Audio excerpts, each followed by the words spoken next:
We are live. We're live. I wasn't gonna go live. I wasn't, I was just preparing an episode of the relay, but I figured it would take too long to finish, so I'll just use that to get a jump start on the day tomorrow. Um, I recently uploaded a video about why I think Terrence Crawford is gonna beat Errol Spence Jr. I got a lot of interesting comments. There's a lot of people that feel Crawford is gonna win. I think that there are a lot of people who feel that Errol's going to win. Rico, what it do? Jay Flint, what it do? Michael, what it do? Rafa, what it do? Jack, what it do? If you go to the video that I just uploaded, you're gonna see a guy. Let me pull up this guy's name. Let me pull up this guy's name, cause like I hate dudes like this because like on some for real, like yo, you a coward, bro. Like you ass. Like if you ass when it come to calling a boxing match, I just can't imagine what you like with some real shit. So it's a dude. What's this dude's name, man? Let me find this clown. What's this dude's name? His name is the Poison Pen, right? So, in a video I just said why. I pointed to the fights and the statistics as to why I picked Terrence Crawford to beat Errol Spence Jr. And if you go to that video, there's like this clown, like, yo, you a clown. Like, I can't even believe that. Like, yo, fam, why do you even watch boxing if that's how you gonna act? Like, you a clown. It's a dude named the Poison Pen. I picked Crawford, and y'all know for years now. Many of y'all that follow this channel have known that I've been had Crawford winning that fight. I've often said why. I've given my breakdown as to why I think he would win, what fights are relevant, and what talking points is relevant to why I think Crawford's gonna win that fight. And then I get this guy who's trying to give me a hard time for picking Crawford. He's giving me a hard time about that. And then I asked the guy, and then I realized, wait a minute, he been doing this. I went to other videos because, in YouTube, if somebody leaves a comment, you could click on their name and see other comments that they've made. And, I pulled up the comments from the guy, and I'm like, oh, so you've been doing this on every video. You've been doing this on every video about Spence versus Crawford that I do. And then I would click on the comment, I'd click it, and I saw that I would ask him, well, who do you have winning the fight? Because you giving me a hard time because I'm picking Crawford. So are you picking Spence? And he would never reply. He would never give me an answer. I went back several weeks that I would be asking, yo, so who do you have winning the fight? And he wouldn't pick anybody. And I'm like, well, wait a minute. If you're not picking anybody, then why are you giving me a hard time for picking Crawford? You're not even picking anybody. And that's when I kind of realized that, oh, I know what you're doing. You don't want to pick anybody because you're too scared to be wrong. You want to say you're picking Spence. You're clearly a Spence fan, but you don't want to say that you have Spence winning the fight. You hiding behind it's a 50-50 fight. It's a 50-50 fight. All right, well, if it's a 50-50 fight that anybody can win, that it could go either way, why would it bother you so much that I'm picking Crawford? In your own words, it's a 50-50 fight. Would you prefer that I don't pick anybody? Like what you're doing, that no, don't even pick nobody. Because if you pick somebody, the dude's going to get mad and start coming at you. I'm like, this is why I don't like Spence fans. This is literally why. These dudes is weirdos. Like, long gone are the days of the Pacquiao fan who would tell you outright, yes, I'm picking Pacquiao. I'm picking Pacquiao to beat Floyd. I picked Floyd to win, by the way, in case you're interested. But at least then you had boxing fans that was boxing fans. Like, yeah, I'm a boxing fan. I'm backing Pacquiao. And that's, that they would tell you that, yeah, they're picking Pacquiao. These new age femme fatale boxing fans is like, yo, for real, Spence fans is for real weirdos, bro. Like, they for real weirdos. Like, fam, so you telling me that you don't even want to admit that you a Spence fan. You don't want to admit that.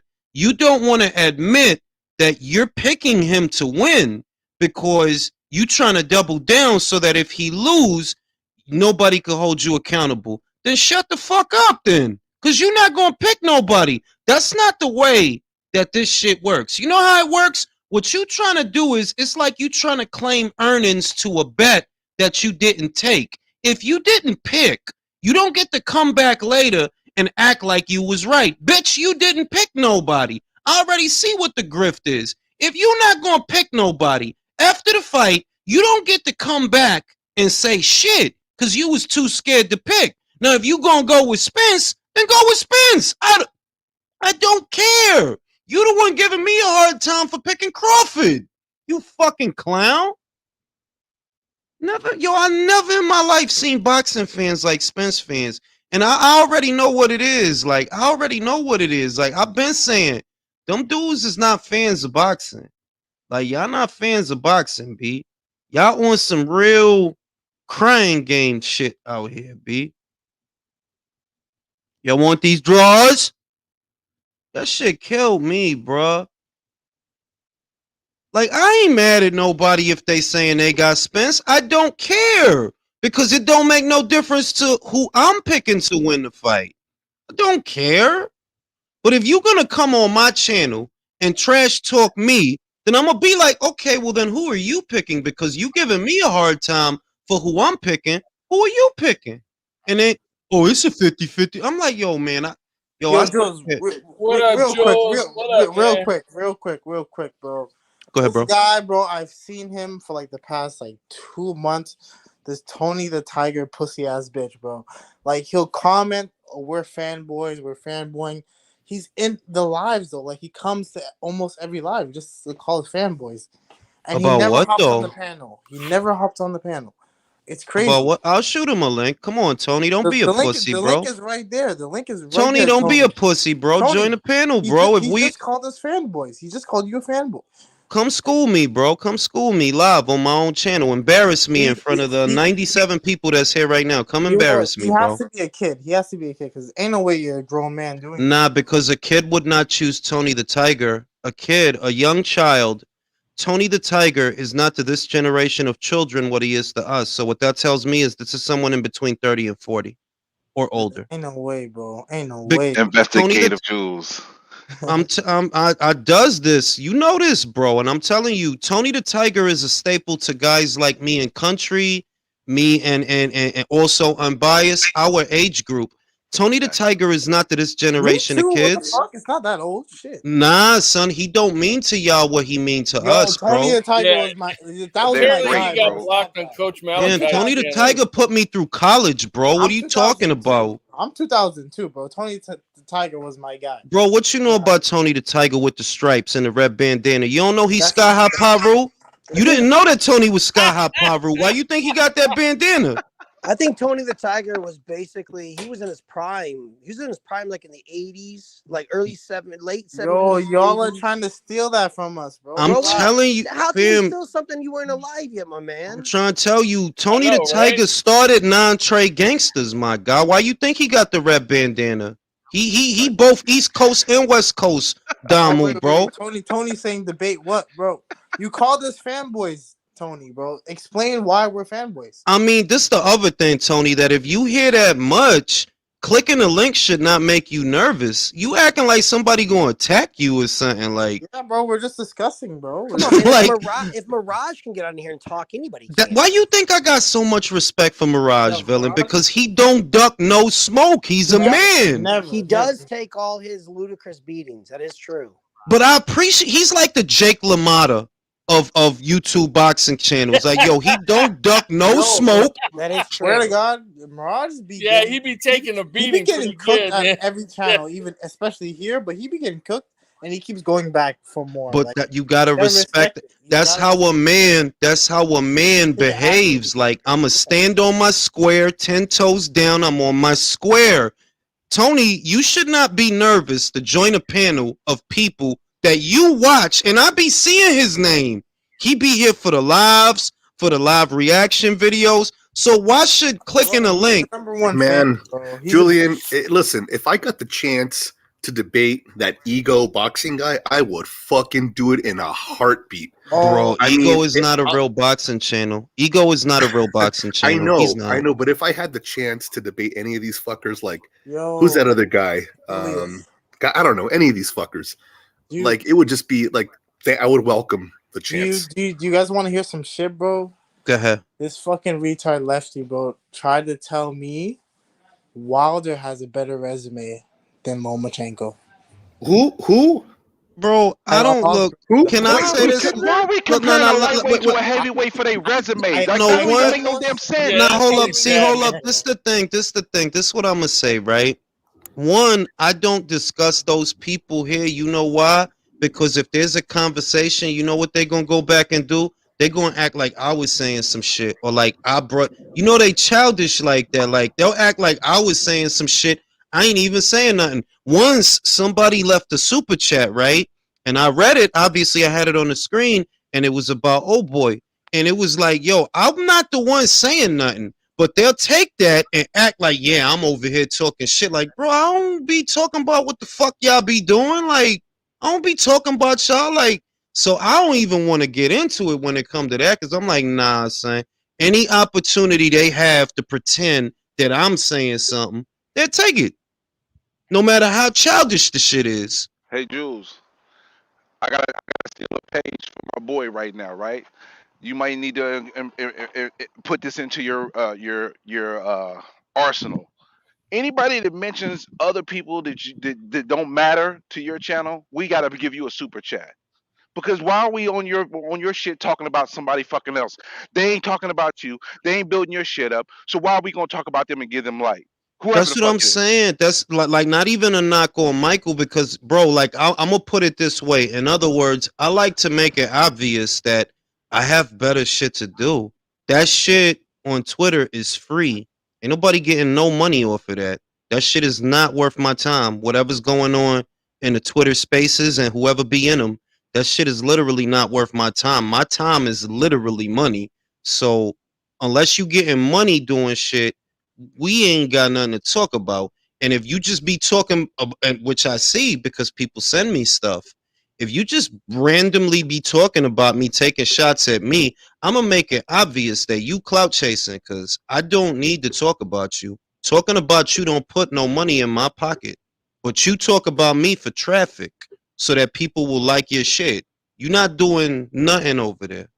Nothing over there is relevant to me. You know what I mean? That's why I don't address a lot of the shit that people send me, even though I get sent shit probably every week. And I just be like, go ahead, bro. You just making me feel famous because I don't have to take shots at you. For what? You ain't stopping nothing over here, bro. You know what I mean? As far as Wilder, they have deified Wilder because he's the only American heavyweight who showed any kind of ability really in the previous era. That's the only reason they've deified him. In reality, he has no resume. As soon as you started fighting top 5 fighters, don't you see when he fought Stavern for the WBC, the knockout stopped. You didn't knock out Stavern, not in the first fight. When he was champion, you didn't knock him out. After like a year and a half, 2-year layoff, he was fat and overweight, and he came back. They knocked him out. Yeah, they pulled him out of the. They basically pulled him out of the crowd to come fight him. Well, yeah, then he knocked him out. But another thing too, just to add what you're saying though, they also deify him because he actually gives them attention. So he'll actually he'll actually kind of ride with them. So of course it's setback syndrome. It's setback syndrome that if you give them archback syndrome that if you give them a little bit of access, they'll suck the tip. That's what it is, bro.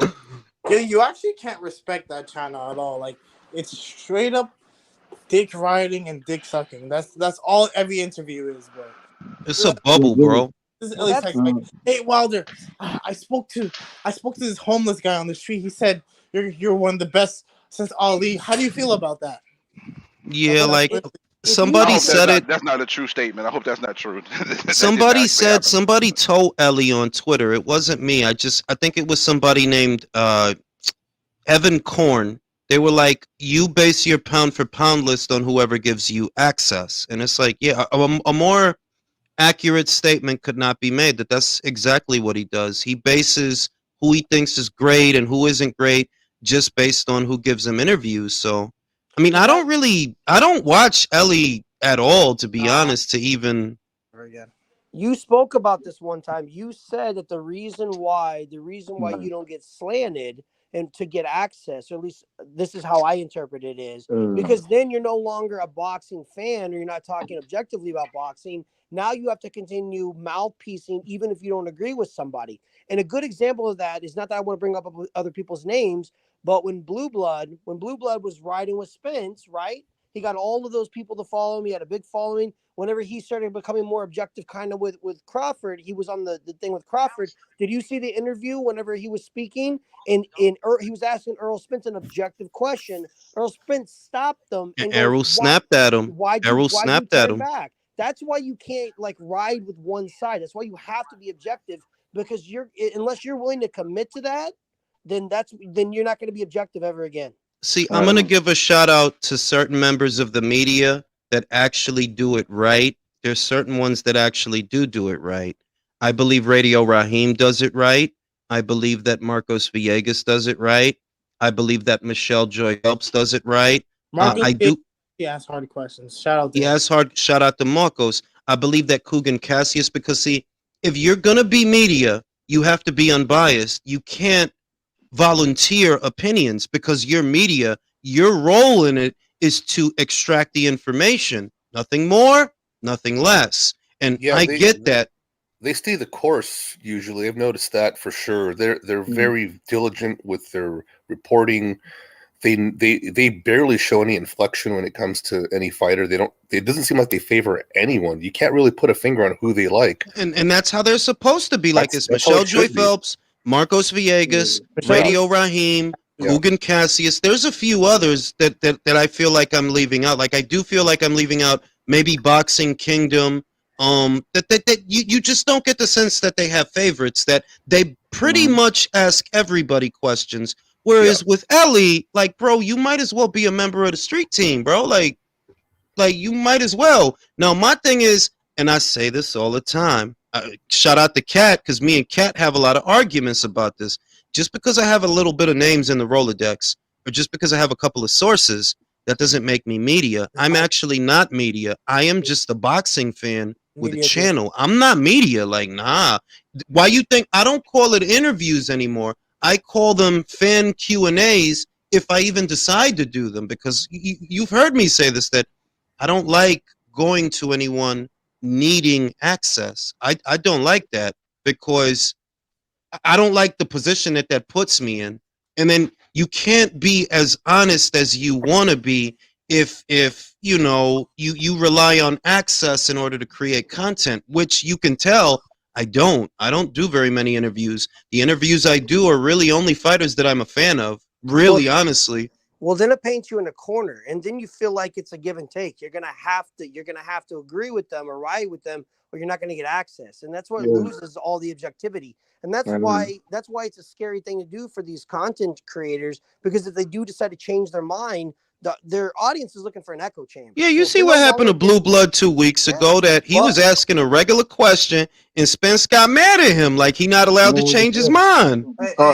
Spence did answer the question, though. I'll give him credit for that. He did still answer the question. Well, he answered the question after he circled back. He answered the question about 10 minutes later. He didn't ask it directly, because if you watch the interview, he went in on him, embarrassed him in front of everybody, and then he moved down the line. He ended up coming back, but if they cut that the way they did, he did not answer that question immediately afterwards. He answered that question 10 minutes later. I seen Nesta Gibbs, and shout out to Nesta Gibbs, who I got a lot of respect for. I remember 4 years ago, right?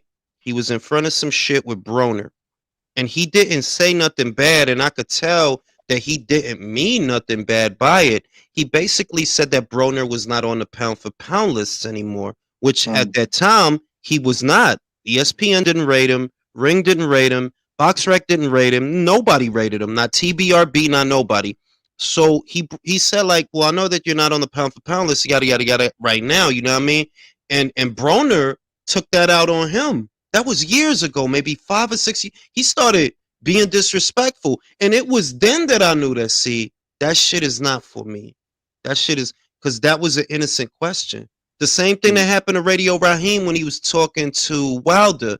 That it's like, fam, Raheem knows what you're talking about. He's just framing the question so that you can answer it. So that you can that's all he doing. He know exactly what you're talking about. But he gotta frame the question. He not just out here, yeah, I'm shooting the shit with Wilder. No, he's framing the question for you so that you can answer it. To this day. Yeah, they're To asking this very valid day. questions, and the guys that they're interviewing, they have to put up this fucking performative front, man. Yo, Juice, I got a question to ask you. Yeah. Want these draws?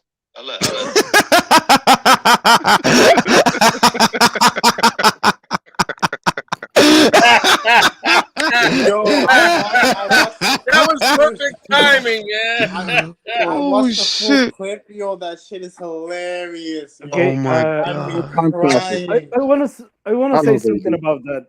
Look, I don't think every fighter can address himself as the man that they wanted to be, the sportsman they wanted to be.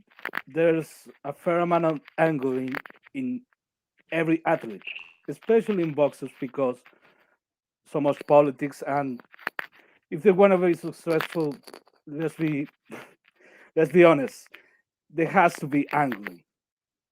So that's true. When some people on the media, they're gonna address these boxers in any kind of way, they have to be wary that they have an ego. That ego might be fragile, and look, not every fighter is gonna be Canelo Alvarez. Not every fighter is gonna be Lomachenko. Those guys don't have nothing to be ashamed. Respecting their careers.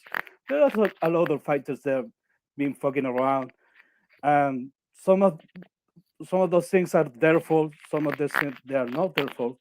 But I think media has to be very careful how to. No, I'm talking about pandering. I'm talking about, look, you cannot attack their egos, because to be in the fucking sport, you have to have a big ego, because if you don't have a big ego, the world is gonna swallow you. Yeah. There are public persons. I don't think it's different than any other celebrity. You're not gonna be like that. For example, with Taylor Swift or Kim Kardashian, they're gonna cut you off. No, they are like I see what you're saying, that you can't ask really anyone hardline questions because most of these people have to have massive egos in order to get to where they are. I get that. But my thing is, I acquiesce that I'm not a member of the media. Yeah. I'm not. I've seen too many people that actually do interviews regularly. Like one guy on Instagram, he asked Charlo like an innocent softball question. I believe it was Jamal. This was on Instagram. I think it was Keep It 100 Boxing or something like that. This is on Instagram. And I seen this shit, and he asked him a softball question, and I could tell, like, oh, well, he's just trying to get the ball rolling, for other better questions, but he just trying to get the ball rolling. Off top, Jermall Vale, off top. Why you asking me these dumbass questions? Like, see, I'm not dealing with that, because one, I'm not your fucking mother.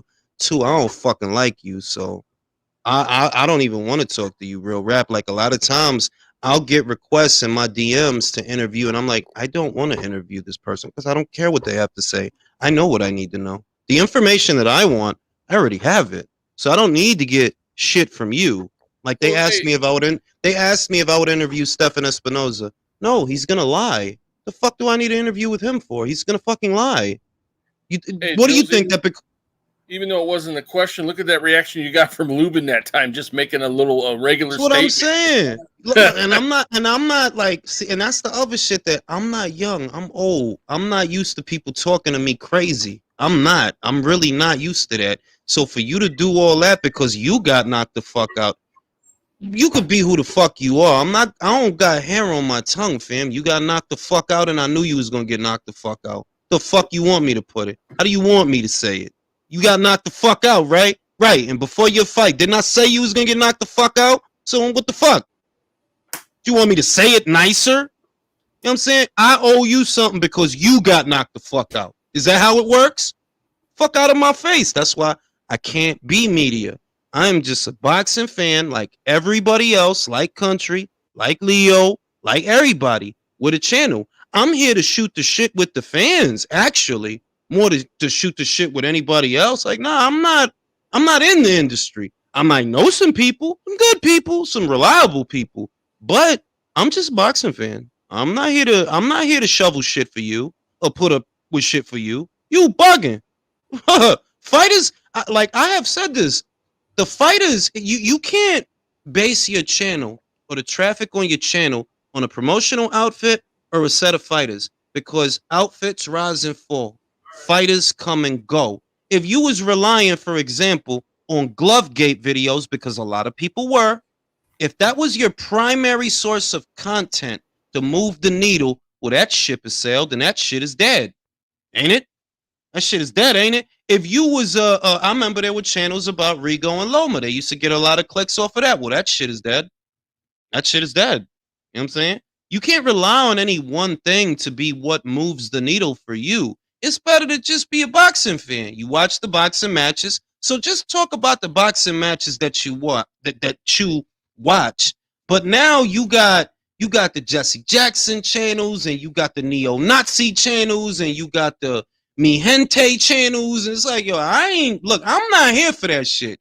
I watch all the fights, right? And I talk about all the fights that I watch. The female fights, the male fights, and so on. Other than that, I don't even want to be an interviewer. Like, people be telling, like, you should work. I'm like, no, I shouldn't.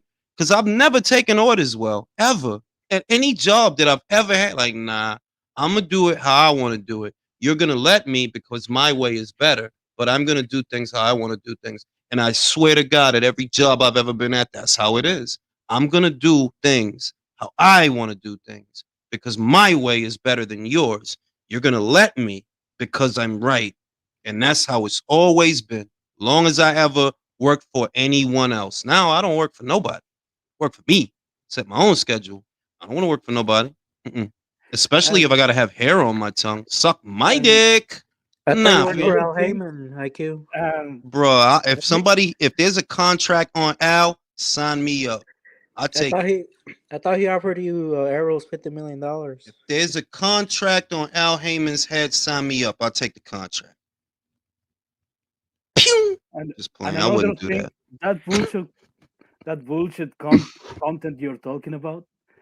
One of the best things of that kind of content is that content becomes content for another other type of content creators, like Coach Malakat. Yeah.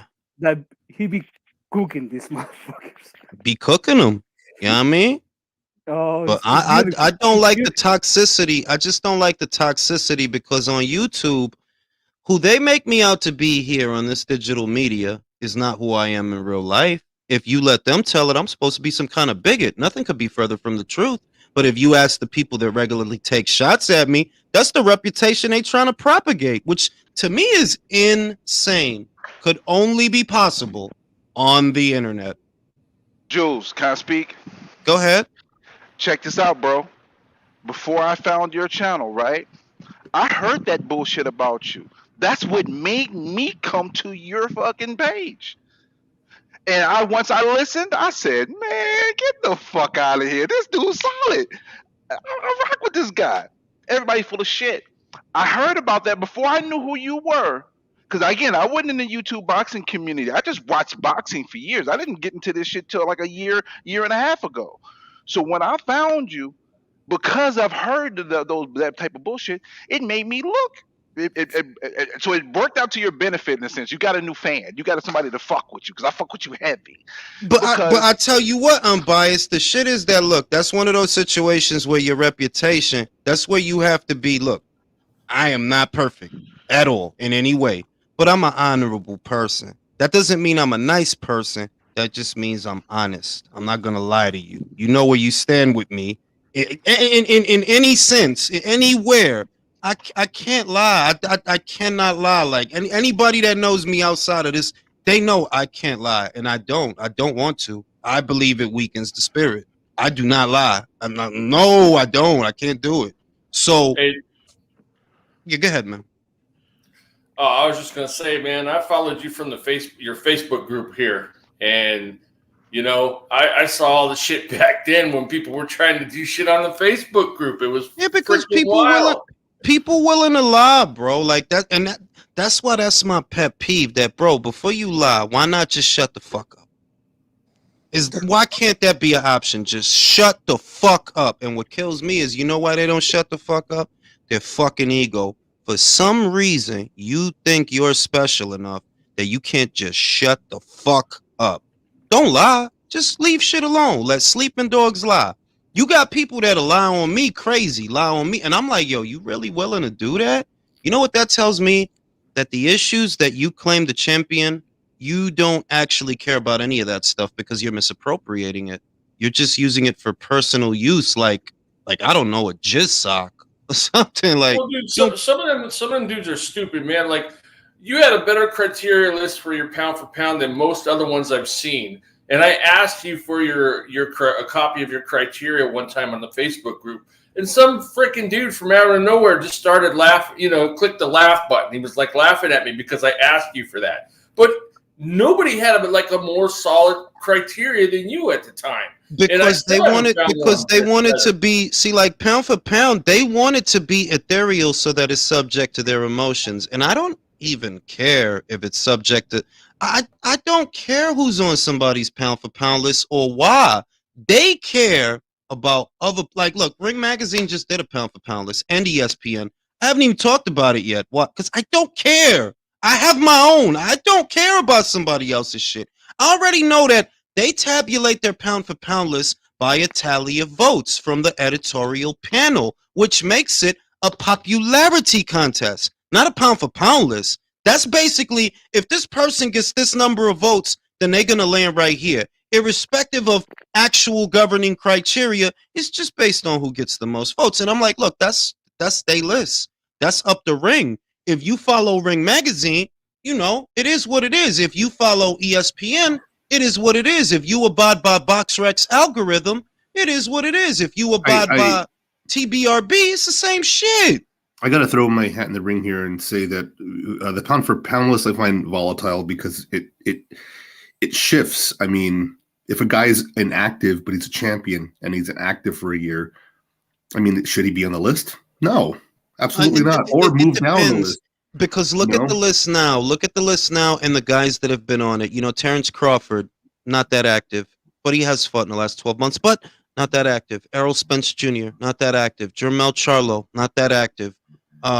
Who's another guy who's been out a while? Like, if you notice, inactivity is prevalent in the sport now more than it ever was. I tend to look at it as, okay, let's say you got a champion, great resume, he's a champion, but he hasn't been fighting a while. The people that are at or around him in the ranks will then move past him until he ultimately falls off. I've done that before. That you not fighting, these other guys that's behind you, they starting to get ahead of you because they fighting and you not. So eventually you're going to lose ground until you fall off the list. I've done that before plenty of times. I'll ask you this then. I mean, in this case, we have Terrence Crawford and Spence. In my opinion, and I know I'm going to get hate for this, but I don't think either guy has all that of an impressive resume. Like, I disagree. I do disagree. Yeah, I don't know. I don't think they were sitting there fighting over which version of Broken Broken Brook. Yeah. And then it just dawned on me, like, you know, this is the thing is that look, Terrence belongs on the pound for pound. What's going to make people uncomfortable is maybe you're not top 5, or maybe you're not top 3. How about that? Because here's the problem. Here's the problem.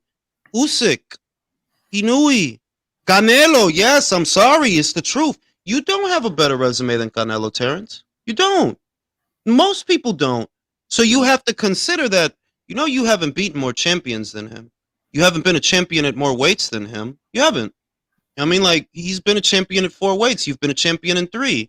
I mean, the last champion Crawford fought was Jeff Horn in 2018. And that's like Terrence and I did an episode on this about 2 weeks ago that Inui versus Fulton is the same week as Spence versus Crawford. Inui has already beaten more champions than Crawford. He beat about 5, I believe it was. He beat about 5, and he's vying to become a champion at a 4th weight. He's already did the undisputed thing. He already did it. So y'all tied right there, right? He already beat more champions than you. If he beats Fulton, and depending on how he beats Fulton, he has a stronger argument than Terrence. But the people in the West, they're gonna do their tribalism thing.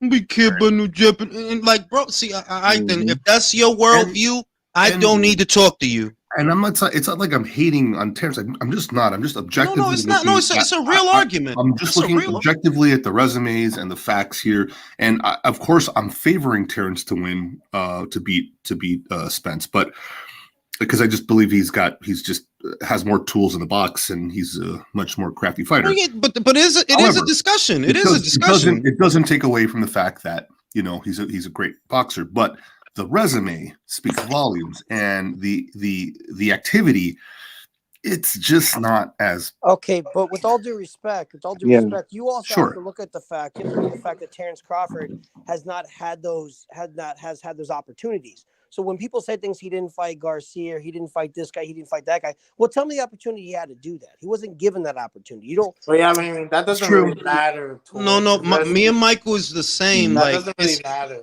It's not about when you are ranking a resume, right? When you look at a resume for a job, it's not my problem if you didn't have the opportunity. What is there is what is there, and that is what I'm ranking. While I agree with that, what I'm saying is that it's not like Terrence Crawford ducked anybody. So no, this is what I'm saying. Let me say this. Errol's resume is not. If you saying Terrence's resume is not great, yeah, neither is Errol's. There are only two names. There are only 2 names on Errol's resume that are not on Terrence's. You both fought Brooke. You both fought Porter. The only 2 names that's missing from Terrence's resume that are on Errol's is Danny Gersha and Mikey Garcia. Yeah, but again, Mikey Garcia never fought at 147. Again, I'm not even. No, I'm not giving Errol credit. I'm not giving Errol credit for that. I'm saying that when Errol fans the name is on there at Bud's resume, it's like, bro, you acting like he got mad shit on. It's not a lot of nothing on there, bro. Yeah. Can I add something to this, man? Listen, I heard Errol, and then I'm thinking to myself, you know what? I would swap Errol out of the list for Artur Beterbiev, and it's not on the basis of resume. I'm not trying to compare them like it's fucking versus. I rate them based on skill set, and I think that theoretically, Artur Beterbiev is a better fighter, a better unified champion than Errol Spence. But since I don't run a online publication or a media company, it doesn't matter what I think, and that's how I approach other people's lists. So I mean, I could see that argument because it's the fashion in which way he ends all of his opponents. Exactly. He's systematically consistent and the same. That's 100% knockout ratio, bro. Yeah, that's amazing. Who else has that right now? And it's not 100% with stumble bums. It's 100% with Vosdick. It's 100% with Marcus Brown, an Olympian. It's 100% with fucking Joe Smith Jr., who he known for having a granite chin. He turned that man's chin into gravel in 2 rounds. Well, who's the last guy he just fought? He just beat a guy. Anthony Yard. Yeah, Anthony Yard. That's a great knockout. That was a good fight.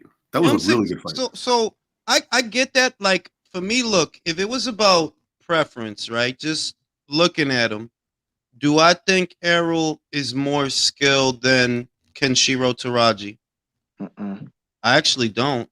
I don't think Errol is all that, but I take my feelings out of it because feelings are fickle. They can change. I've seen Leonard versus Hagler more than once. I can think of at least one occasion where I thought, yeah, Hagler won that. And then I'll go back, nah. Ray won that. You know what I mean? Pardon me, I'm getting old. Ray Leonard versus Marvin Hagler. I've seen the fight more than once over the years, and I can remember occasions where I felt like Ray Leonard won, but more often than not, I feel like Hagler won. But because feelings are fickle, I take my feelings out of it, and I just focus on, okay, Errol, what did you do? How many champions did you beat? How many belts did you unify? How many successful title defenses do you have? And those are objective matters of fact that are not subject to my feelings, which are fickle. And then I tally them and rate them against other people. Now, Errol is in the lower tier on my list. Errol is actually behind Jermel on my list. He's behind Jermel, and I believe he's behind Artur.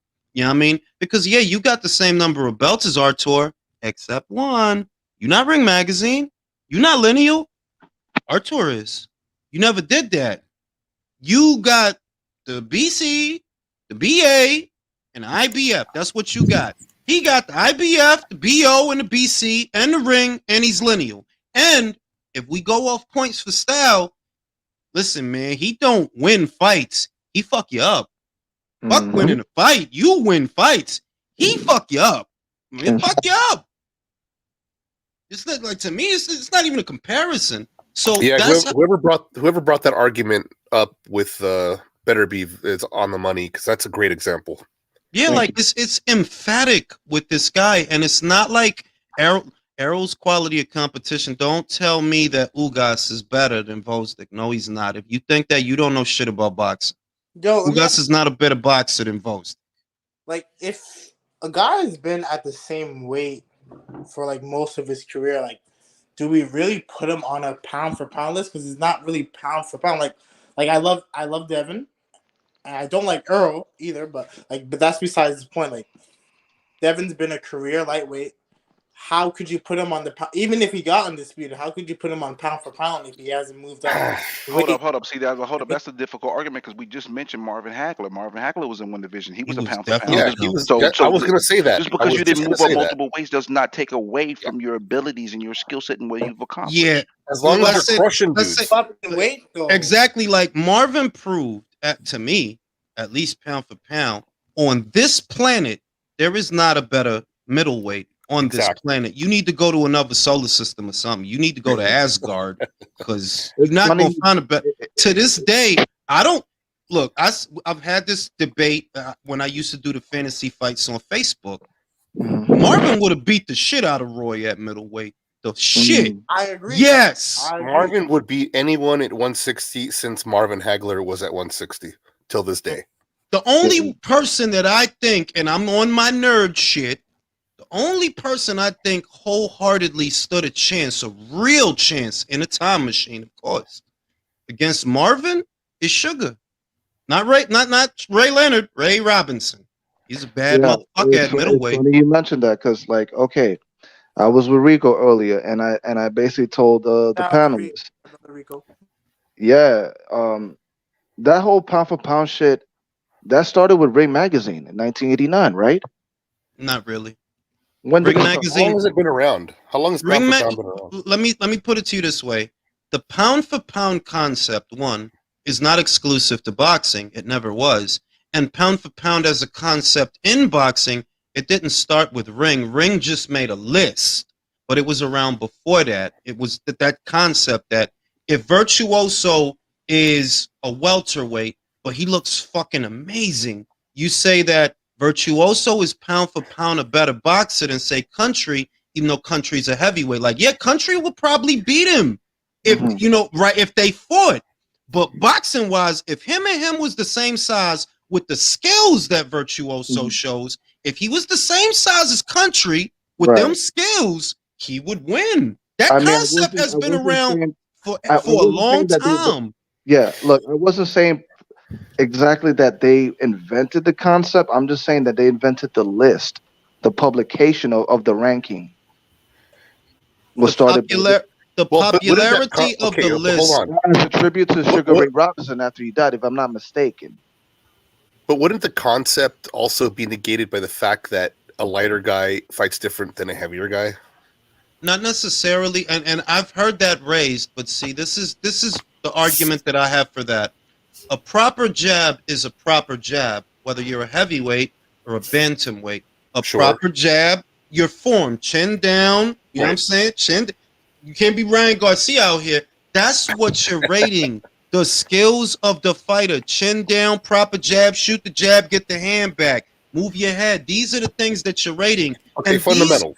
Fundamental, exactly, Okay. like skills, because what people forget that the pound for pound list is actually about skills. That is what you're attempting to measure. You know, the proper jab, keeping your head off center, moving off the line, your movement or whatever. These is the things that you're rating, and these are quantifiable skills. You know the difference between a proper jab and a lazy jab. Well, In then- a lazy jab, yeah, you don't get the hand back. Hey, Jules, I got a I got a question for you though. What would you say the ratio of skills between the heavyweights and maybe the smaller weights would be? Like, because it seems like the smaller weights tend to be a bit more better skilled than some of the heavyweights per That's se. They're physically more agile. That's what I'm saying. It's like no, but that's the point. That's you the won't point see- that the best boxers, remember what the point was. They were trying to say that even though Sugar Ray, who's the poster child, right, even though the term was actually around before him, besides the point, what they was trying to say with Sugar Ray is that even though the heavyweights is popular than him, and even though a heavyweight would beat him, he's literally a better fighter than a heavyweight. All he's missing is the size. That's what they were trying to say, that just because you bigger doesn't mean better. That, yeah, you might win a fight because you 200 pounds, but that don't mean you a better boxer. That means you a bigger boxer. Not better, just bigger. You know what I mean? Like, look at Linares and Cano, which to me is the perfect example. Jorge Linares is a better boxer than Pablo Cano, but Pablo was too big and too strong. That's why you lost. Like, you don't belong up there, Jorge. That don't mean you're not a good boxer. You are a good boxer. You was one of the best guys at 135. But at 140, that is a mountain too high to climb, bro. And you got beat by a dude who's not as skilled as you, but is bigger than you. I mean, that's a good point. I mean, Duran was greatest lightweight, but, you know, had the balls to go up and got his ass handed to him, and, you know. Hey, Jules, I want your opinion on something real quick. Sugar Ray, Muhammad Ali, both in their prime, same height, same size. Who you got? Sugar. Muhammad Ali was to me, or at least the file that I have him under, is a heavyweight Roy, in the sense that a lot of what you do is based on athletic ability. Fundamentally, he wasn't sound. He literally used to pull back in straight lines. That's why when Joe Frazier came forward with that left hook, he pulled back and he got caught. Not supposed to do that. Pull back in a straight line. You supposed to move to the side, west to east or whatever, not to north or south. He didn't throw body shots. In terms of combinations, he didn't have the most variety in his combinations. You know what I mean? And his best punches really were his straight punches. Mid-range to inside, he was actually vulnerable, which is why Joe always gave him a lot of problems. So skill for skill, if you gave me a heavyweight version of Ray Robinson, Ray wins the fight. Yeah, And Ray that's wins. why I think Watch Mike Ray. Tyson- That's why Well, Mike Tyson like, was did you ever- talked about did it. you- That's what I think. Did you ever see that? Sorry, Michael, I didn't mean to cut you off, man. Did you ever see that video of Customato and Ali kind of just sparring a little Yeah, I've bit? seen that. Customato was actually kind of giving him a little bit of a problem. Well, it's seems like he kinda- Cuss understood. Cuss understood, which is why I firmly believe I'm not. Look, I love Ali and Tyson, so it's not like I'd like one more than the other. But I really do believe if you put that 80s Tyson in there with Cassius, the same Cassius that got dropped by a left hook from Sonny Banks, the same Cassius who Henry Cooper was giving a business, right? Forget old Ali that lost his legs. Give me Cassius Clay. I believe Mike would beat him. He'd be too fast, too strong, and the style is all wrong for Cassius. That Cassius rely on straight punches from the outside, moving lateral. What does Tyson do? This is a very small target, fighting at a slight crouch, side to side, side to side, side to side. You're not getting away, bro. You're not getting away from this dude. I don't think, I feel, and I've said this, Mike would beat Cassius, but he would not beat Muhammad. That Muhammad Ali that fought George Foreman, he'd get Tyson. Because he know, go ahead, bro, throw your shit. Throw your shit. Throw your bullshit, yo. And when you get tired, he's going to be all over you. Because Mike is going to get tired. Like, Mike didn't keep up that same pace and pressure the whole fight. Nah, he get tired after a little while. I mean, his body couldn't handle it when he got a little older. Yeah, when he got His older, back he couldn't gassed out handle after it. 6. Who beats? Is there anybody who beats the Muhammad Ali who fought Foreman? Is there any heavyweight that beats that guy? I would say if I had to pick somebody to beat that Cassius Clay that was laying on those ropes. Lennox I Lewis? would- No, that's No. You could. That's not a bad pick. That's not a bad pick. That Lewis could have got him because Lewis would have jabbed him. Remember, Lewis had poise. He wasn't like, yeah, he'll let him go when the time is right, but the rest of the time he's sticking that jab. And remember, that's an 84-inch jab. His wingspan was 84 inches. I mean, this man's arms was long as shit. He didn't need to be up on Ali to touch him. So how's Ali gonna win a battle with the jabs when he got a good jab and he got more wingspan than you? That is a tough fight.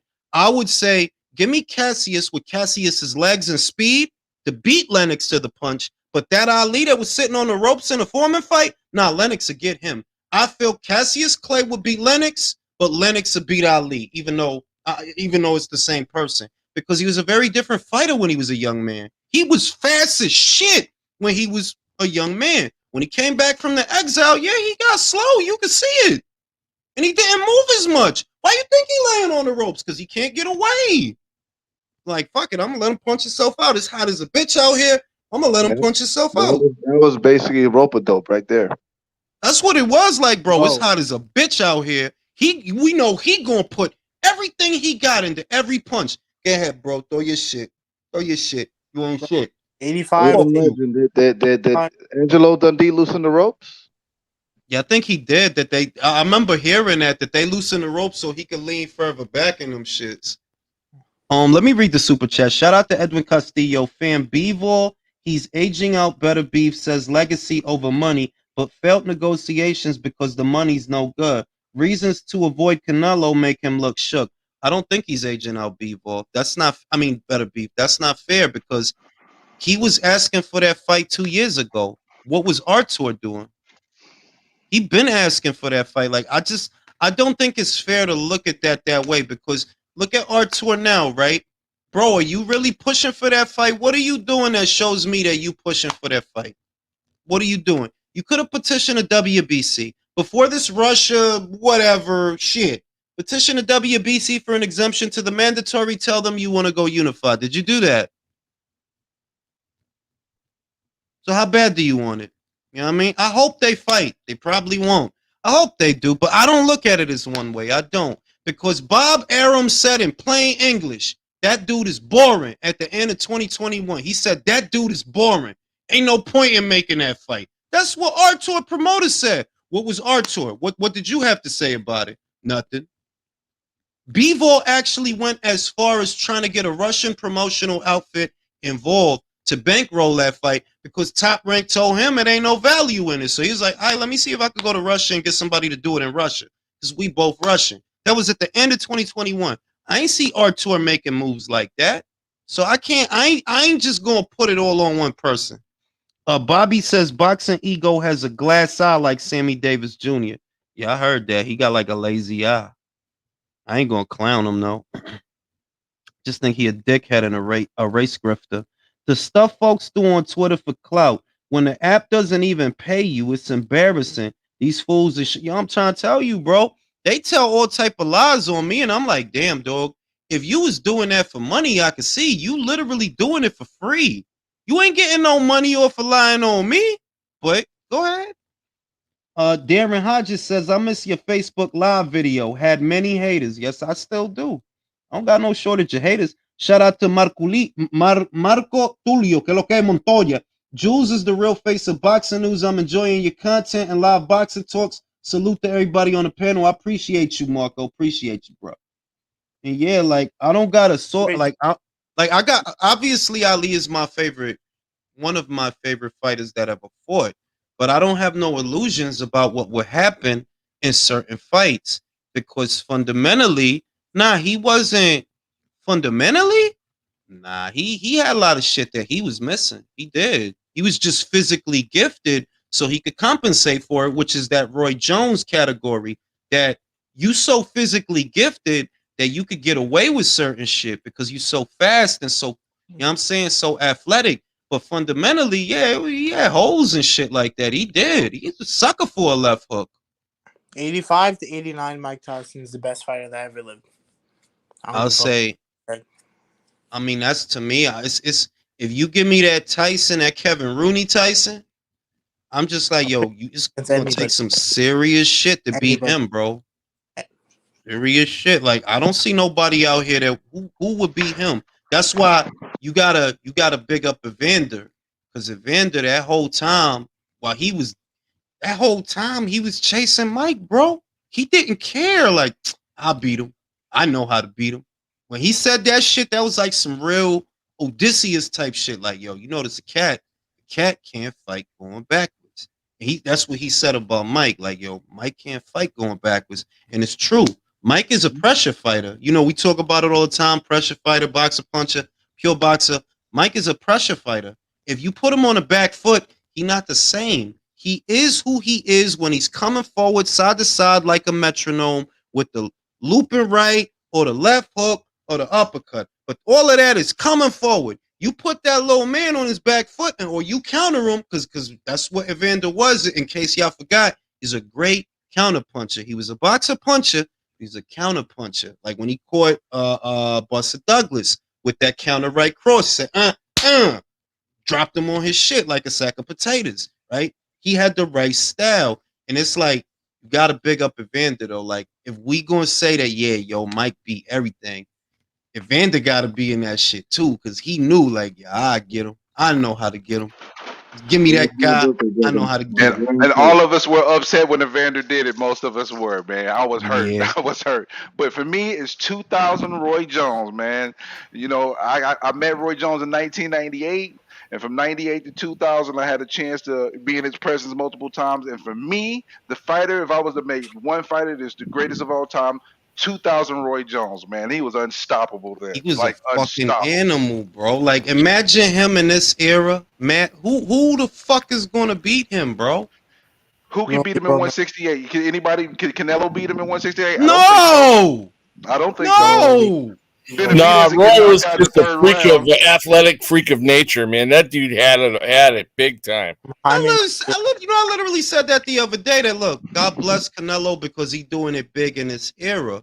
But I would not pick him to beat James Toney. Are you fucking kidding me? No, James Toney too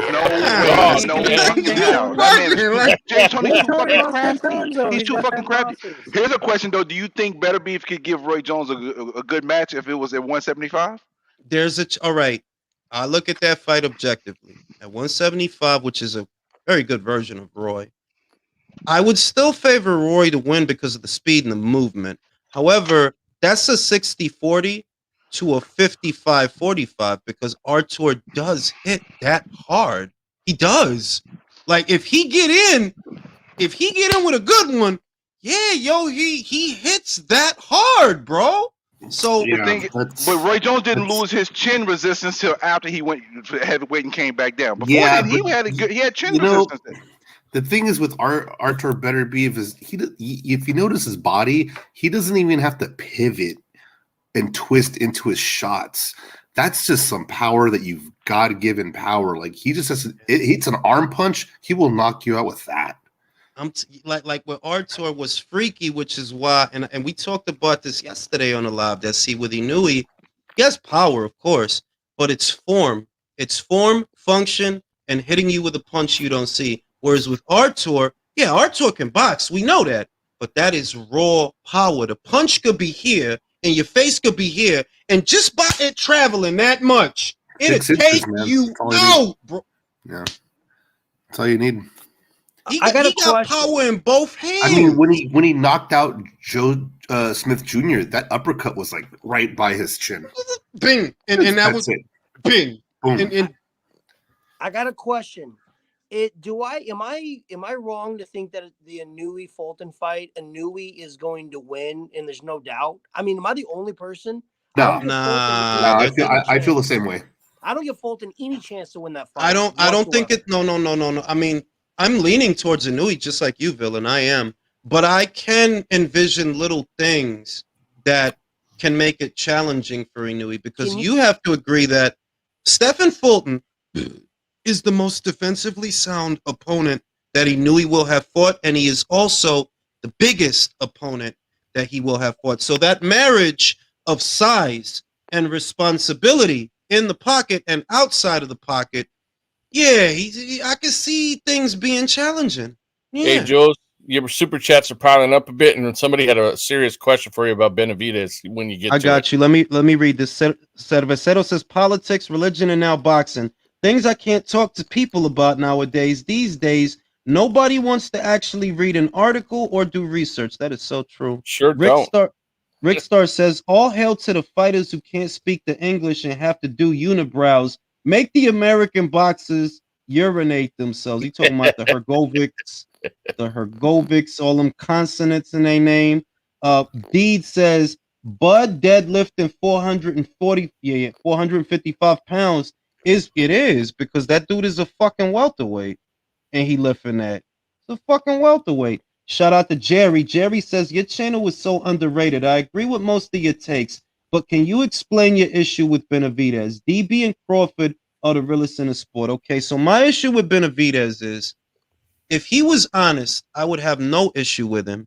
But I believe that his promoter and his father are liars. That's my problem with them.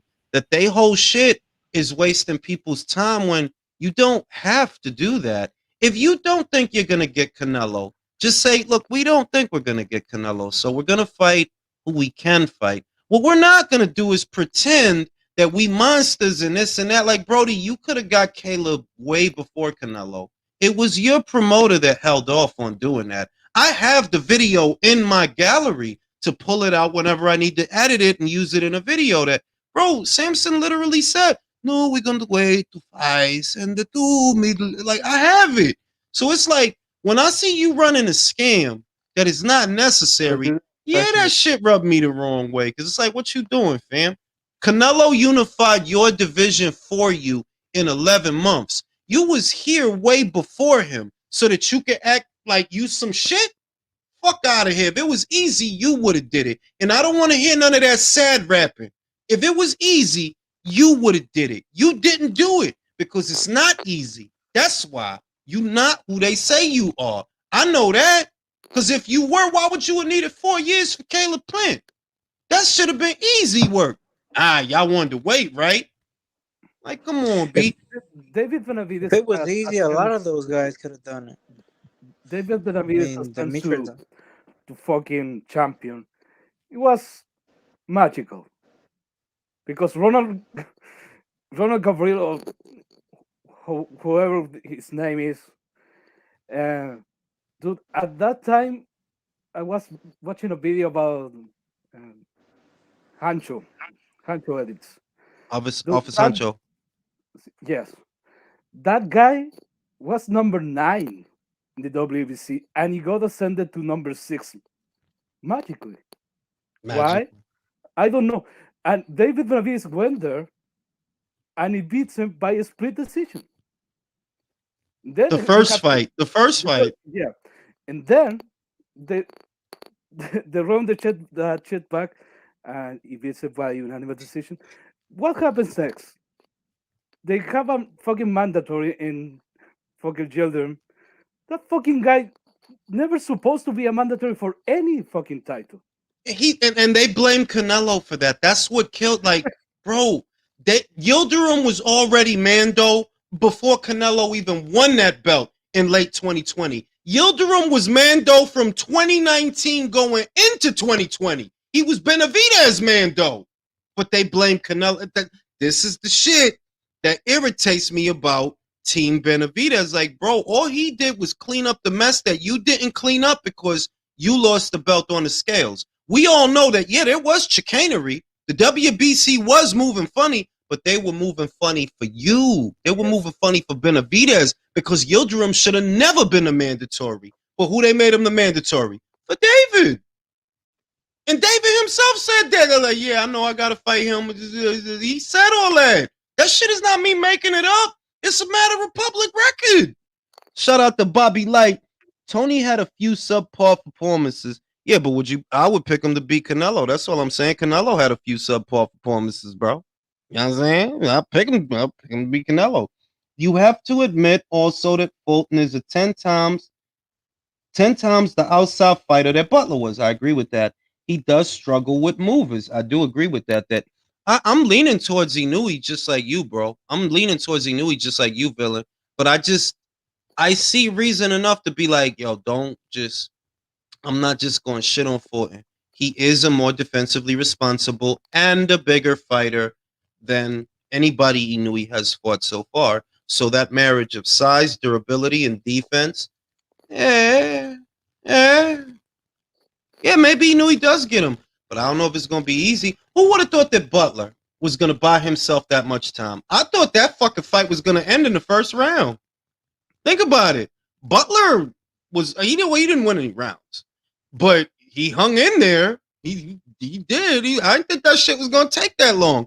Shout out to D. Yeah, but remember, Jules, it's hard to knock out a guy who just wants to survive. You know. Of course, no, I'm not even disagreeing, because that's what he was doing. But it's like, who thought that it was gonna take that long to finally catch up to Butler? Because he was just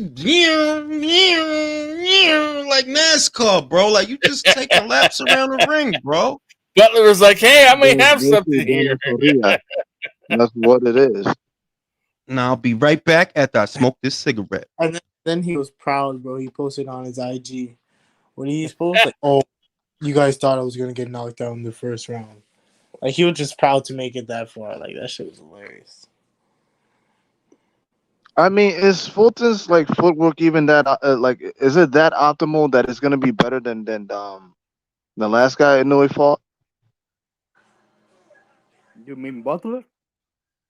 Yeah. Yeah. Because Fulton can do that, and he can also attack. He can counter. So even if I don't see Fulton really as a counter puncher, it's similar to what Devin Haney does. Devin Haney is not really a counter puncher, but he can make a step back and shoot a straight right or a left hook. He can do that. Mm-hmm.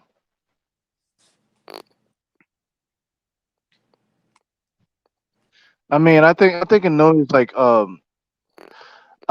he can probably track you down, right? Staying in front of you, but you got to be able to come up with something big, something a bigger punch than what he can dish out.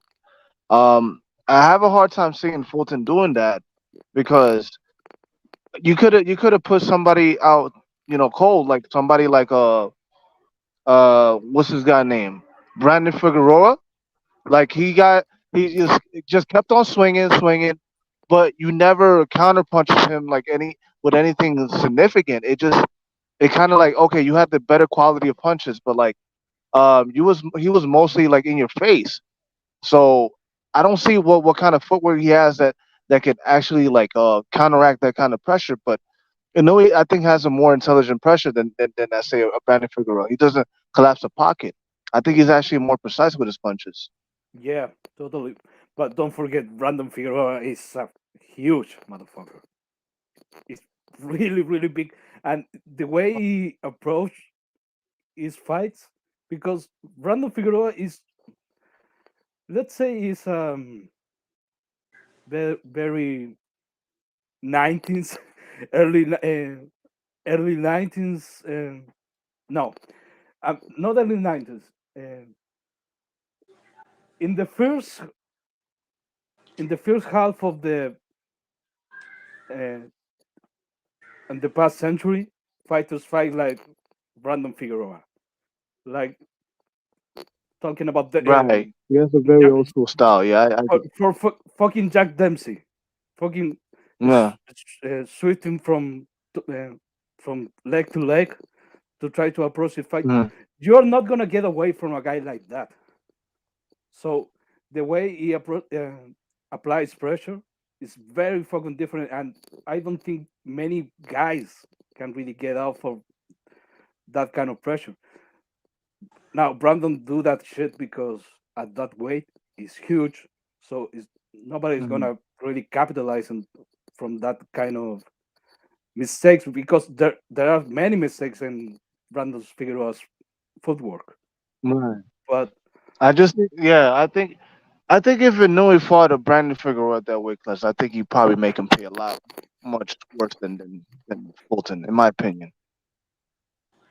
yeah, but it's the thing that Brandon Figueroa fights more like a brawler in the, for example, in a similar sense than Maidana fought against Floyd Mayweather. You cannot get away from fucking Maidana in the first fight because it wasn't really following the rules of um stepping into his punches. It was practically running through Floyd Mayweather and corner him.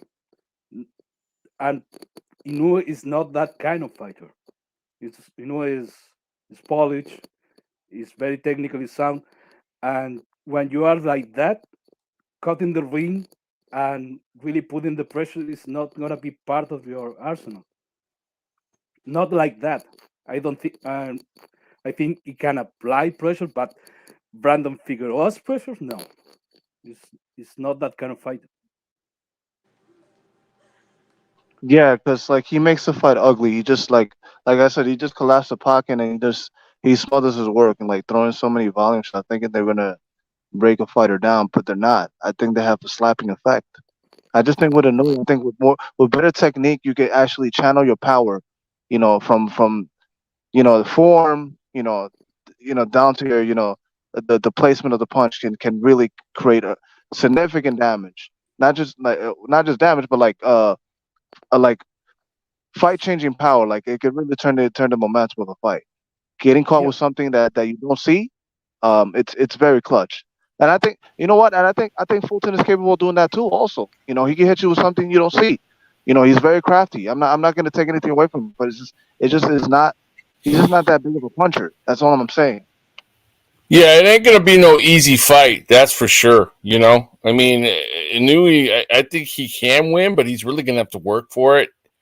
And Fulton definitely has a defensive advantage.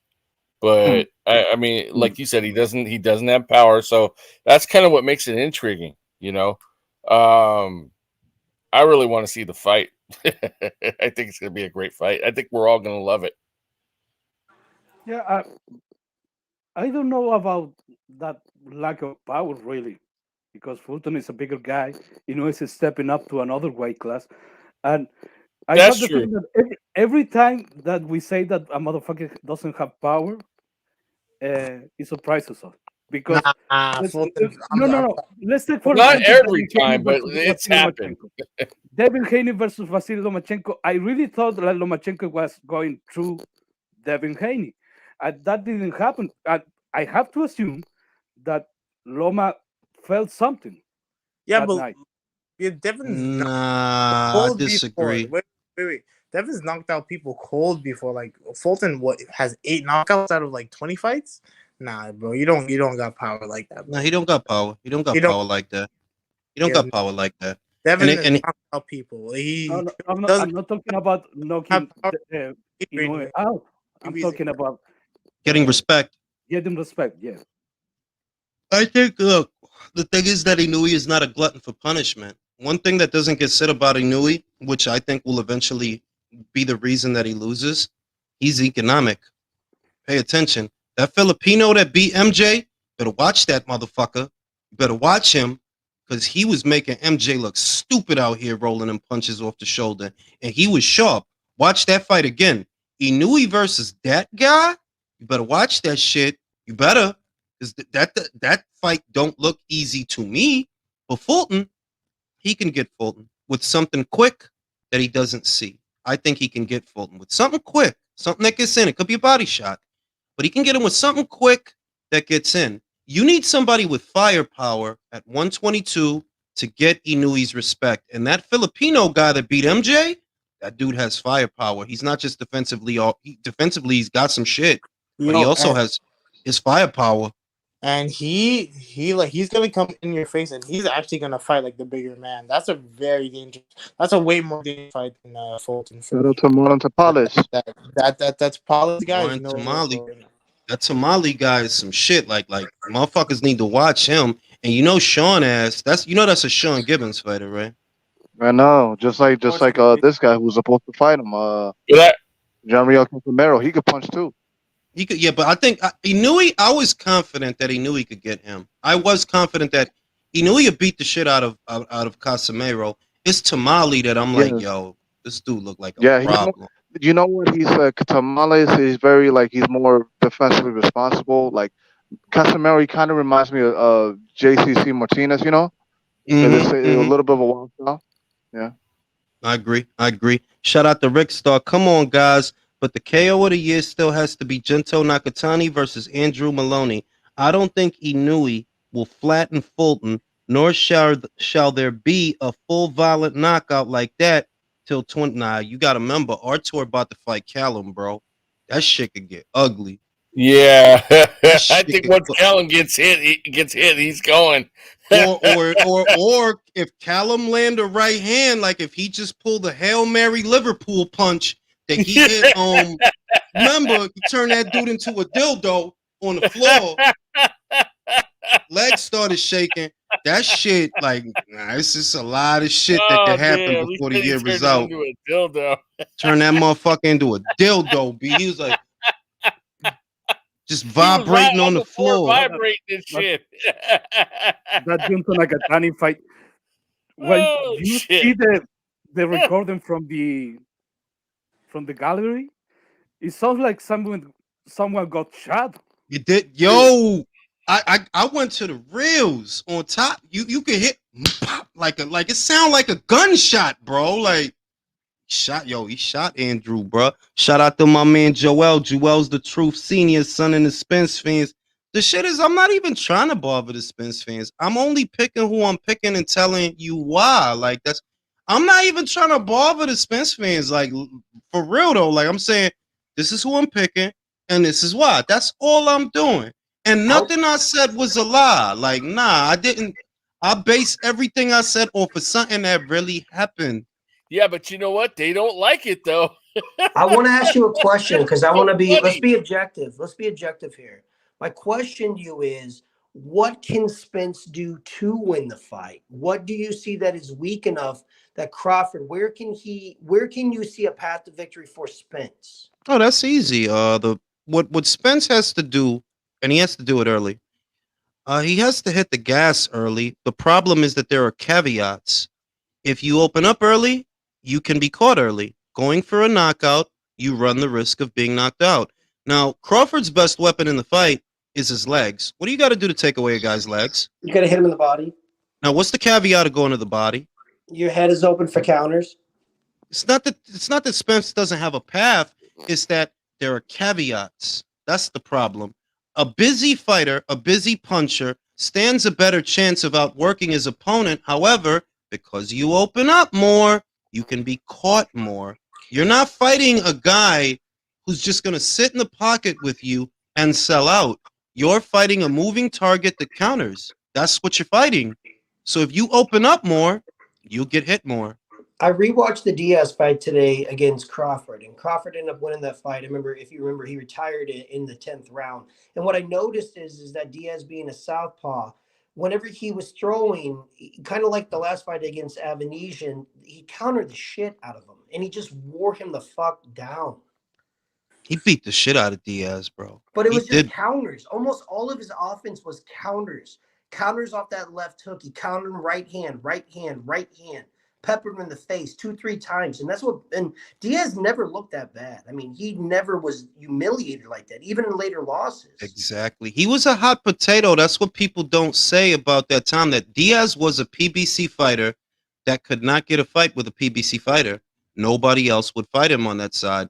So when he said he wanted Crawford, they let him go. The Crawford people was willing to entertain it. Like, sure, you want to fight? Let's fight. That's why he ended up going over there, because nobody at the PBC wanted anything to do with him. It's not like they didn't have 140-pound fighters. They did, but nobody wanted nothing to do with him. Hey, Diaz Jules, was low-key a boogeyman, and Bud killed that shit. Hey, Jules, if that fight goes the distance, do you think they might try to stick it to Crawford? And of course they'll try to stick it to Crawford. Of course. The danger for Crawford is because Crawford is more economic. Not saying that Crawford doesn't throw, he throws, but he is more economic than Spence. So if you're seeing rounds where Spence even is just throwing more punches than Crawford, we just saw what happened in Barroso versus Rowley, bro. They were willing to do Yeah. that in front of everybody. Like, what are y'all doing? This dude didn't even land nothing. But What are he y'all was doing? up. He was up on the cards, though. I mean, I'm not making excuses. No, Barroso was up on the That's what I'm cards, saying. bro. Yeah, I'm saying he was up on the cards, so they weren't in the process of robbing him. They robbed him in the ring. They weren't robbing him on the sheets. But why do you think they robbed? I'm telling you, I think they robbed him in the ring because they couldn't rob him on the cards. Like, bro, it's obvious Rowley's losing. There's no way. I'm just saying, look, what's saving Crawford is that I think he's gonna knock the guy out, but he cannot let this go to the card. He cannot let this go to the cards. So relax. It's I not think going. he's gonna knock. Like, I firmly believe he's gonna knock him out, and I think that it'll be probably countering Errol's jab. Probably count. It'll be later in the fight. If he's going to knock him out, it'll be around 9, 10, 11. It took Kell Brook maybe it took 3 rounds for him to time Earl's jab to figure him out. It won't take Crawford that. I'll tell you one thing: if Spence should get nailed like he did by Ugas, and he turns around to look for his mouthpiece with Crawford, he's in some trouble. And it's getting hit with shots like that. It's getting like the way Crawford throw punches. Errol is a great textbook boxer. That if you look up boxing in a dictionary, you're gonna see guys with Errol's form. He has a very nice jab. He knows how to maintain space well. He doesn't smother his punches. He gives himself that little bit of room to drop the punch. But that's all textbook, good, basic shit. And what are they saying about textbook fighters? They could be read. Yeah. Because he's he's not bad. He's just conventional. He's basic.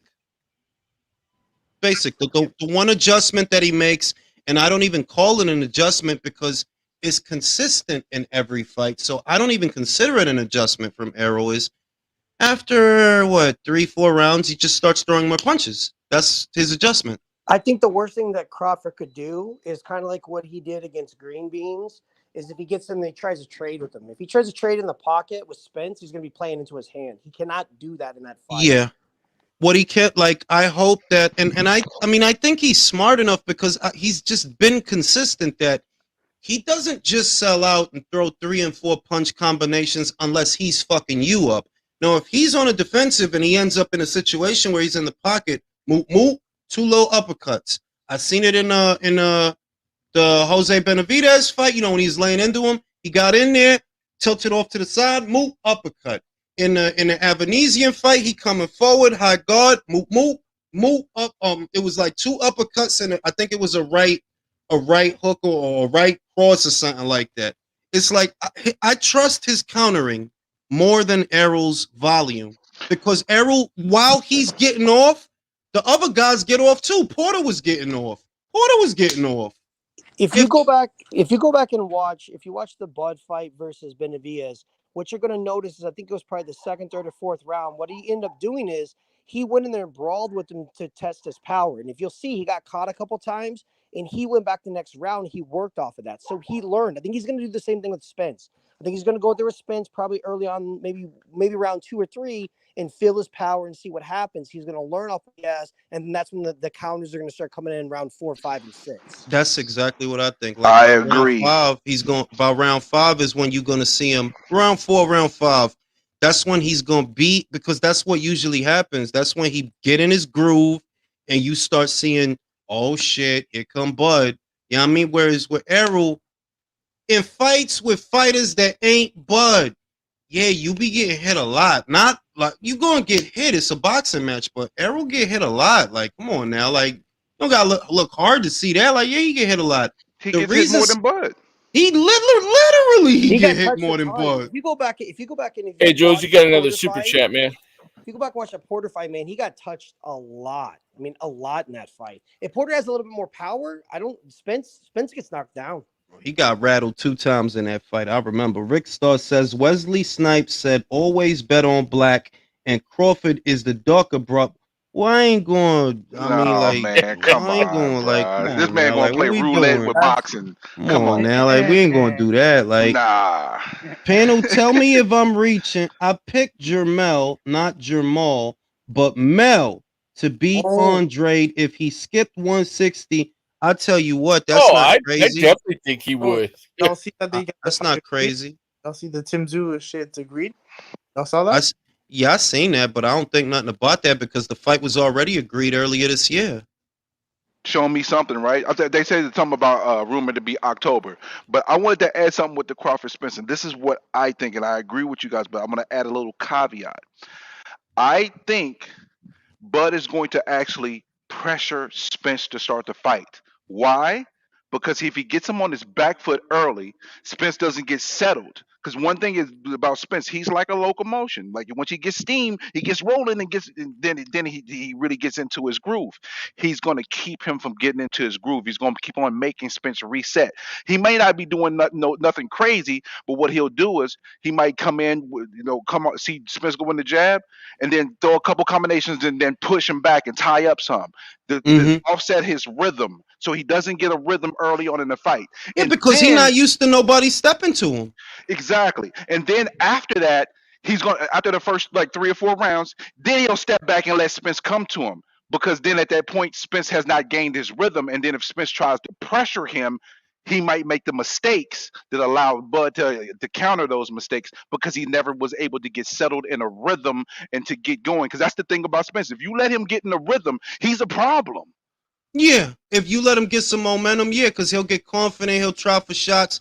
I could see that. That like Crawford come forward, move, come forward, take the shit, move, back him up a little bit till he get ballsy enough. Like, man, get off me, and he start throwing his bullshit, and you counter that bullshit. Like, I'm sorry, But with all due respect, we know that Bud's ring IQ is too high to fall into that trap. You might fall in the trap once or twice. He's gonna figure that shit out. There's no way it's gonna be the same outcome though. Just no way that happens. His ring Yeah, but IQ is too high. Spence is going to have to have some type of aggression. It's just going to be calculated aggression. See, yeah, everybody's talking about Spence. Spence's volume, but it's going to be less because he's going to be calculated with his volume because he's smart enough to know that Bud is going to counter that. So it's going to look a little different than what we used to seeing. I Yeah, think honestly, both of yeah, these like guys are you going to do something absolutely different. right. You apps like that's what I see. That like it's not one way. It's more that no matter how I think the fight look, I see Bud winning it. Like it don't matter. Like I think 3 scenarios, and I'm like,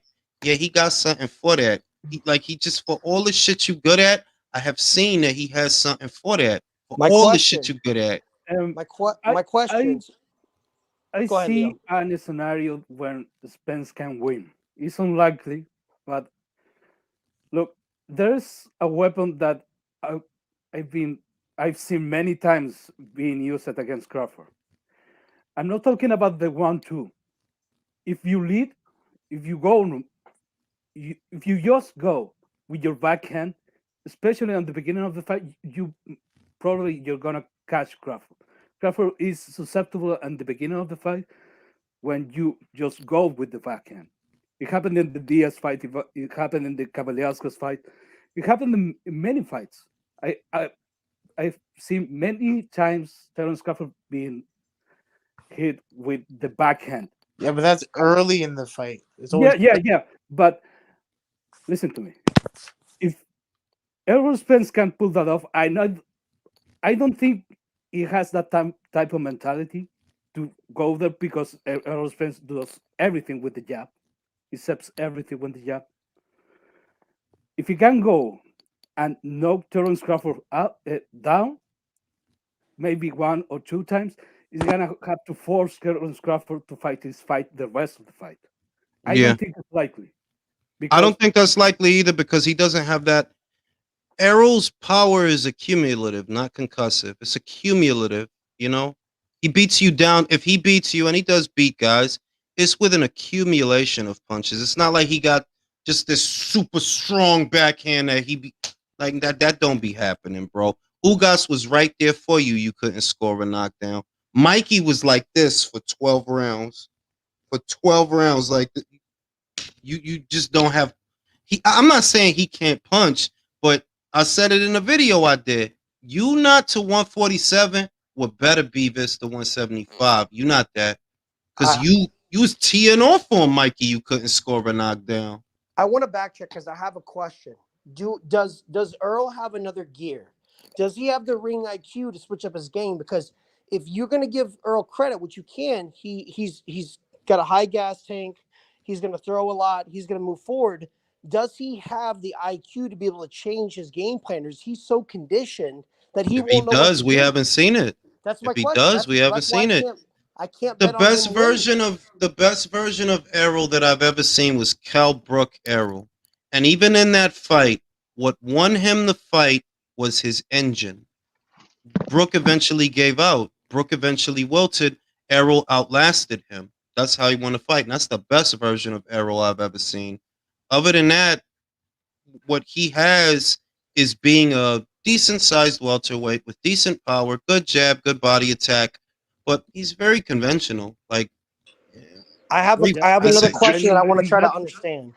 Oh, real quickly. I'm sorry. One thing I want to try to understand is that Ugas and Porter kind of took the same approach. They stayed in the pocket, while Spence couldn't really break down Porter. And in my opinion, barely won the fight. He dominated Ugas. What was the difference between those two when they had the same style? Why did we think Ugas threw the bro? I'm gonna be real with you. I don't think that.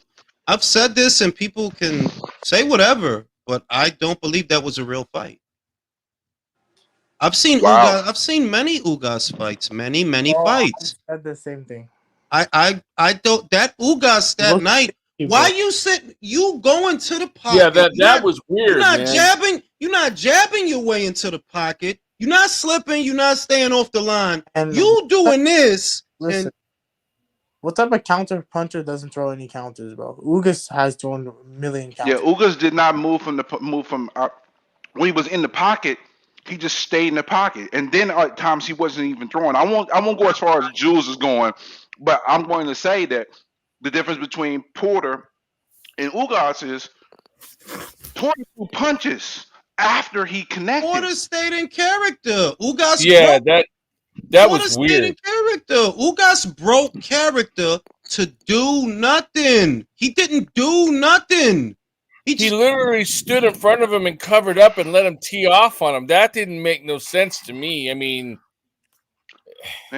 listen, that's a debatable conversation. But I will ask you this, all I'm going to say is it's not like people ain't been throwing fights in boxing, because they do. Unfortunately, yeah, get a bigger paycheck. Hey, let him win so we can get what we're looking for. But I want to ask you guys this: do you think Spence? Okay, because the thing is, the question is, does Spence have the capability to make particular adjustments? That's a question that's at hand, and that's going to be a determining factor if Spence can win this fight. Do we think that at any point Spence has been forced to have to do it, or just no one was good enough to force him to do it? Nobody. And he might be able to. Nobody. What I saw was that, okay, there was one fight where if he was going to make an adjustment or was capable of making an adjustment, he would have made it. That was the Porter fight, but he didn't make it. You stuck to what you normally do, even though it was getting you hit.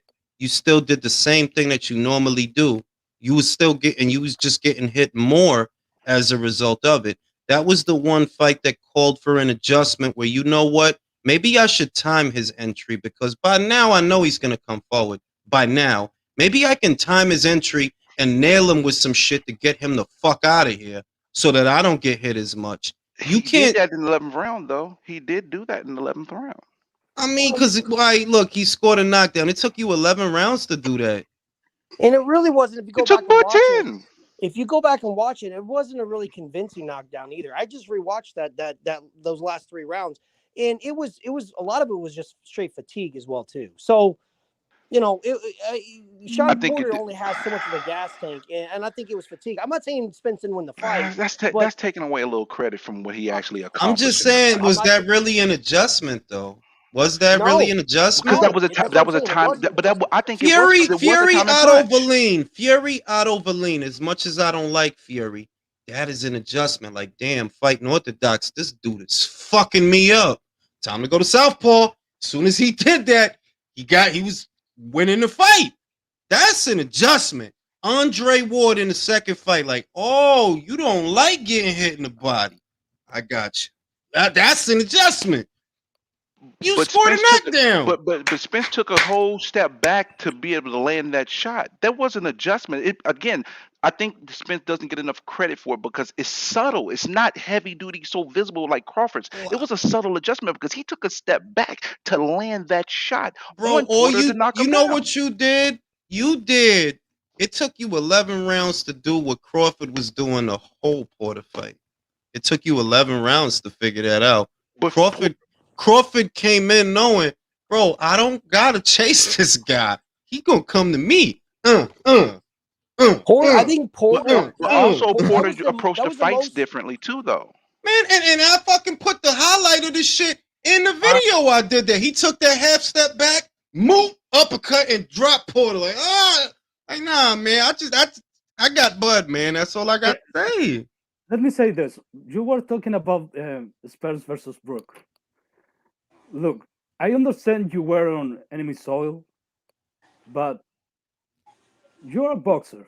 You're not really a brawler. You're a boxer. And what you decide to do in that fight is put the pressure and walk through Kell Brook's punches. That's what your strategy, more or less, because you were getting hit, and after a while, Brook started to lose the steam. You proved to be the physical superior fighter, but every time as I saw you, you were getting hit with Brook, but you were stronger. That's what got you the fight, really. Yeah, I said that's what he did to Brook was he outlasted him. You stronger, you got a better engine. You know he's coming off a big weight cut, just got his fucking ass kicked, and that is literally the best version of Spence I've ever seen. And it wasn't it wasn't something fundamental or something like that. It's just you outlasted him. Kind of like David Benavidez outlasting Caleb Plant. Wasn't something great that you did. It was just you outlasted the guy. With Bud, it's strategy, bro. Like, and I'm just like, look, there's nothing conventional about that guy. The angle of attack is not conventional. The punches are not conventional. You're not gonna. I don't like you. You're not gonna see what he hit you with. You won't see it. You know what I mean? And he'll walk you into something because you are characteristically aggressive. Now, if Errol wants to surprise the world and break character, by all means, go ahead. We don't know. There's no wrong answer right now. We don't know.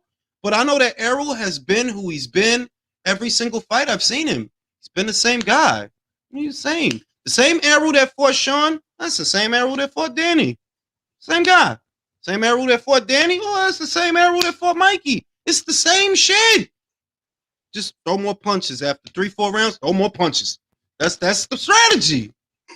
I think that because a lot of those guys are not that fleet of foot, and Errol throwing more punches, well, now they're just overwhelmed because they know they can't contend in the pocket, but he's throwing more punches now. So they throw less punches. That's what I think is going on. But none of those men have the maneuvering ability of Crawford. And that's the difference. And I forgot who said it. That you know that Crawford has longer arms than Spence, right? Yes, 74 to 72. 74 and a half, actually. You know what I've noticed with these fighters that have that? These are the fighters that knock you out because you think that you're out of range. You think that 3-4 inches. You can't see that. Well, you know what makes Crawford special? He knows how to use every inch of his range, every inch of his arm. He always curls his arm like the way he curls around the guard. It's perfect, bro. Fucking Terrence Crawford, bro. You make me proud to be from Nebraska. He has half an inch smaller. I mean, Crawford has very well spatial awareness. Isn't that crazy? Fucking crazy. Shout out to Real Talk who said, I plan on making a whole lot of bread if these PBC sympathizers. Salute Jules, just made it in time. Rick Starr says, Bud's movement and ability to adjust is a gift, period. Errol getting parked. Yeah, I'm marking him. Now I'm going to go to sleep, fellas, because I'm fucking tired. And we going to pick up where we left off. I will be going live this weekend for Franchon and Savannah. I don't know if I'm going to go live for Jared and Charles Martin because it's Charles Martin, bro. You don't, Ah, he said it's Charles Dude, Martin. Yeah. you don't want to see somebody got knocked the fuck out? No, I'm gonna watch, but I don't know if I need to go live for that. You need to go live. Put some respect on Charles Martin's name. That guy's a former heavyweight champion of the world. Yo, that's crazy because And he was like a god. God. walk this earth like a god. Gentlemen, I'll see you on the next one. Have a good night, Good night, everybody. folks. Be safe. Night, guys. Have a good one. Night.